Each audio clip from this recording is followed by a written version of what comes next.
Saudara, beberapa waktu yang lalu, saya berjumpa dengan seorang opa umur 85 tahun. Tapi wajahnya itu kelihatan sangat muda banget, seperti umur 60 tahun. Nah, saya itu suka sekali ya menginterview orang-orang yang kelihatan awet muda. Karena siapa sih yang gak kepingin awet muda ya saudara? Dan beberapa orang yang saya tanya, biasanya jawabannya tuh seperti begini.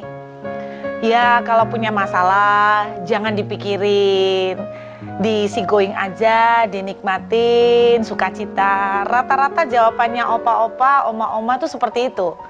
Tapi opa ini punya jawaban yang beda banget. Dia bilang begini, dari kecil, saya bersama saudara-saudara, itu mami saya kalau berkunjung ke rumah tetangga, ketemu temen, kan biasanya mereka bicarain anak ya. Nah, yang mereka suka bicarain itu adalah begini, saudara. Anak saya sekolah juara 1, atau pinter matematika, atau mungkin menangin lomba, masuk ranking 10 besar lah. Tapi mama saya, kata opa ini, nggak seperti itu, Bu.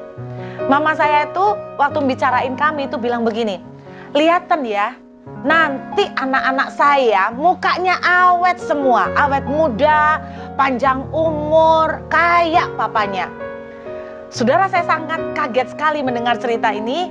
Dan opa ini bilang, itu setiap hari, Bu. Mama saya itu selalu memperkatakan perkataan nubuatan mengenai masa depan anak-anaknya. Dan memang saya bersama dengan saudara-saudara, itu kami semua mukanya awet muda. Dan dia bilang begini yang membuat saya tertegun, saudara. Dia katakan begini, nah banyak orang tua tidak menyadari bahwa apa yang mereka ucapkan tentang anak-anak mereka, sebetulnya mereka sedang membicarakan tentang masa depan anak-anak. Tanpa mereka sadar, mereka sedang memberkati atau sedang mengutuk. Nah, kebanyakan orang tua cuma membahas anak saya ranking 10 besar, itu yang paling bagus, ya rata-rata seperti itu.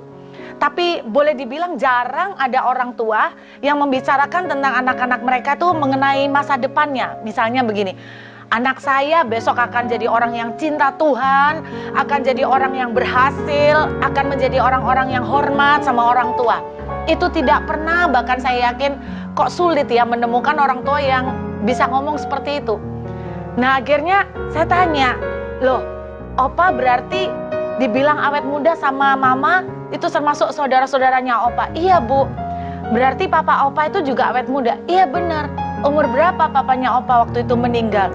Saya kaget mendengar dia jawab begini, papa saya belum meninggal, Bu, masih hidup sampai hari ini. Jadi saudara bisa bayangkan umur 100 tahun lebih, saudara. Saya kaget sekali mendengar kesaksian ini. Saya tidak tahu bagaimana dengan saudara. Apa Anda pernah menubuatkan masa depan anak-anak? Apakah kita pernah berkata begini, bahwa rumah tangga anakku besok akan sukses, harmonis, diberkati Tuhan, anak-anak saya akan menjadi anak-anak yang sangat mengasihi Tuhan. Saya ingat satu firman Tuhan, hidup mati itu dikuasai lidah loh saudara. Apalagi sebagai orang tua, kalau kita melepaskan perkataan ke anak-anak, anak-anak itu besok akan menuai dari apa yang kita lepaskan. Karena itu jangan membicarakan kejelekan mereka. Jangan bilang anakku ini males lah, lemot lah, nggak bisa bantu orang tua lah, enaknya mau tidur-tiduran melulu lah, kayak papanya lah. Saudara, berhenti. Karena Anda tidak sadar kita sedang mengutuki anak-anak. Mulai hari ini yuk kita coba ngomong ke anak-anak, ke orang-orang, ke teman-teman kita. Anakku besok akan cinta Tuhan, anakku besok akan mengasihi Tuhan. Bahkan setiap malam kita berdoa sama-sama mereka, lepaskan berkat atas mereka.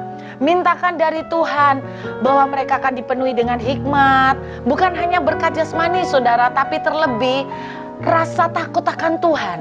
Kalau anak-anak kita punya rasa takut akan Tuhan, saya yakin yang lain aman. Mari kita belajar saudara, sebagai orang tua kita lepaskan perkataan-perkataan yang positif. Karena apa yang kita ucapkan, nanti kita akan tuai. Selamat mempraktekkan dan Tuhan memberkati kita semua.